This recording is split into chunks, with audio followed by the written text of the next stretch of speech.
Daisy Clark had been in a coma for more than a month when the doctor said she had finally died. She was buried on a cool summer day in a small cemetery about a mile from her home.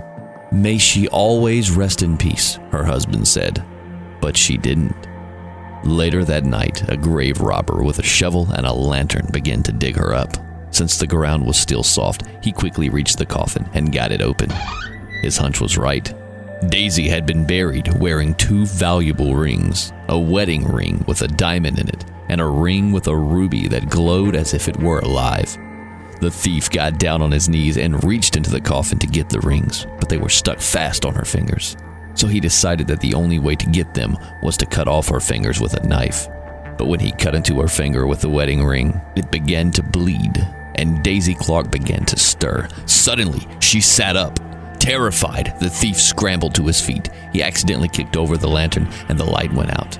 He could hear Daisy climb out of her grave. As she moved past him in the dark, he stood there frozen with fear, clutching the knife in his hand. When Daisy saw him, she pulled her shroud around her and asked, "Who are you?" When the grave robber heard this corpse speak, he ran. Daisy shrugged her shoulders and walked on and never once looked back. But in his fear and confusion, the thief fled in the wrong direction. He pitched headlong into her grave, fell on the knife, and stabbed himself. While Daisy walked home, the thief bled to death.